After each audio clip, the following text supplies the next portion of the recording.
bad quality, middle of the night.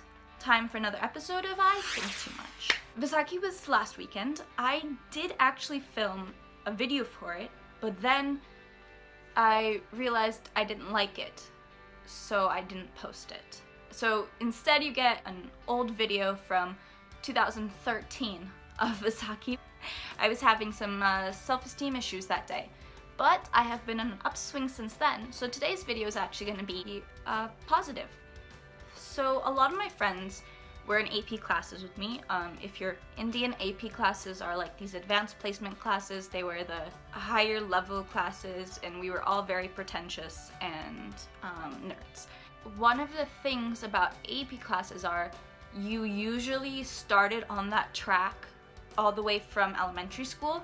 When I was in 3rd grade, I took a test that told me I was gifted, and I was in the GATE class, which let us get out of class early before lunch. We got to do cool projects and write a play and stuff. It was really cool, actually. We would do this extra math lesson, and then while the other kids were doing math, we would go outside and review our own math lesson.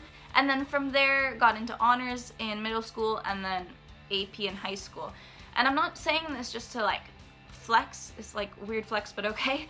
Not that, but instead it's about how I was like told I was like really smart and gifted and I'm gonna go far, and I was kind of separated from the rest of the kids. And then I came to college and I wasn't smart anymore, and I was actually terrible at tests here, and everyone was better at memorizing things than me. And when I was younger, I tried super hard to be like mature and responsible, and I was the kid that all the parents liked, and I didn't really get along with the other kids just because I had nothing in common. Parents were super approving, and I cared about adults' opinions way too much. That continued my first 2 years of college. I didn't really know how to interact with people. I was really bad at making friends, and also that there was a huge hit to my self-esteem because I wasn't smart anymore, which I think a lot of my friends related to when they went to college also, and suddenly they weren't top of the class. They weren't coasting through classes because they actually had to study now, and we never learned how to study because we were just naturally gifted. So that was me till the age of like 18.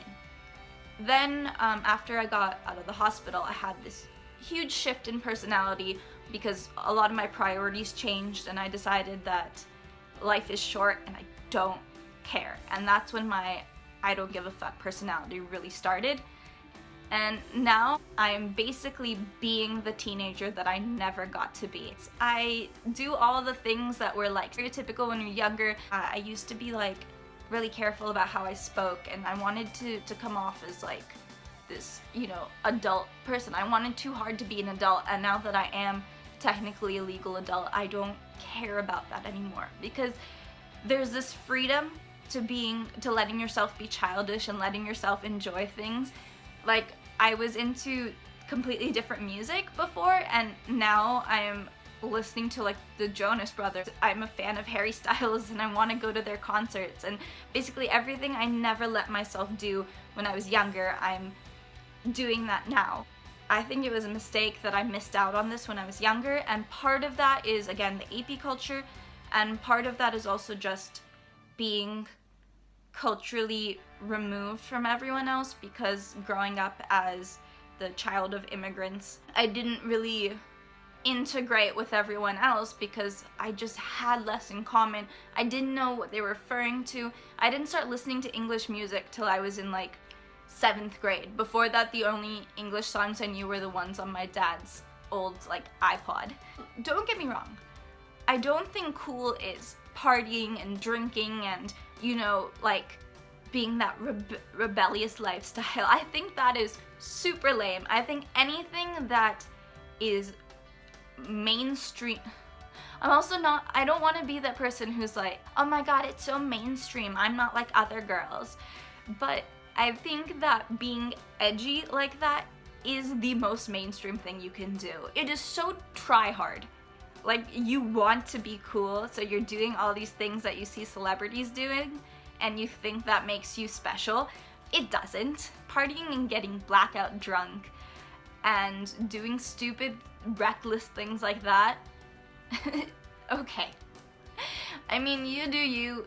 I think it's stupid. When I say I'm doing like more stupid things, I mean like being, you know, weirdos. Not like quirky weird. There's this mainstream idea of weird, and I don't want to say that, but I also don't want to be like, I'm not mainstream. But I hope you know what I'm talking about. Like, getting weird looks in public because we're too loud and we're having too much fun, but not caring about that. Or people judging you because what you're doing isn't, like, you're too passionate about things and you care too much. And I just don't care what people say about that anymore. I'm going to do what I like. I am going to have fun. I am going to be the person I want to be without worrying about lo kya kenge. Like, in the end, it doesn't matter. What are they gonna do? Half the time, they're never gonna see you again.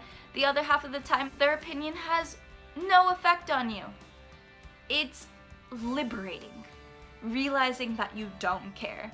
It is so liberating. It goes for, like, stupid drama about who's dating whom, and this person went out, and oh my god, I don't have a boyfriend, and, you know, just all that stuff that takes over people's minds, and they want to be like everyone else so that everyone else will accept them. It is so liberating not to care. Not to care if someone hates you for some stupid reason. Not to care if someone thinks that you're a weirdo for doing what you like. And this isn't easy. I fully admit it is not easy to stop caring. It has been 2.5 years since I went through my, you know, dramatic personality shift. And sometimes I still get stuck in that mind cycle, but I then stop and forcefully remind myself, it doesn't matter. There are too many things in this world that matter for you to care about what other people think about you. There is so much you could be doing with that energy, and they are not worth it. There was this Tumblr post I saw, like, back when I used Tumblr, that was, it was basically like, I spent my teens trying to be an adult, and now I'm going to be that kid on a skateboard stuffing mini M&Ms in my mouth and just going whatever. Or something like that. It felt more profound when I read it back then. But yeah, I'm going to do all of those things that people make fun of for doing, and I'm going to do it unabashedly. Because I want that to be a defining trait for me. Genuine and unabashed. I want that to be what people think of when they think of me. That's the coolest thing you can be, is someone who cares, who is passionate about something. So I hope the takeaway from this is, do not give a fuck about what people say about you. And if you do, fake it till you make it. Write it down in sticky notes around your mirror. Take pen and write it on your arm. Write it wherever you want. Remind yourself, because once you free yourself from the weight of public expectation, you are free to do whatever you want. And that is the best feeling ever. I hope you found this video helpful or relatable or motivational or anything. As always, I am interested in your take on this, so you can leave comments below. And a lot of people who watch these videos tend not to be subscribed, so please subscribe. I have no proper upload schedule. I just upload when I'm inspired, which is a terrible practice, but that's where we are. At least I'm not uploading once in 3 months, I'm just uploading once in 3 weeks. Maybe this year I'll get better at that. Fingers crossed. So please subscribe, ring the bell for notifications so you know the next time I've been super inspired. If you have any topic you want me to talk about, you can comment that down below too. You can follow me on Twitter at Despicably Crazy or on Instagram at avajinxed. I hope you have a great day or a peaceful night, and I'll see you guys later. Peace.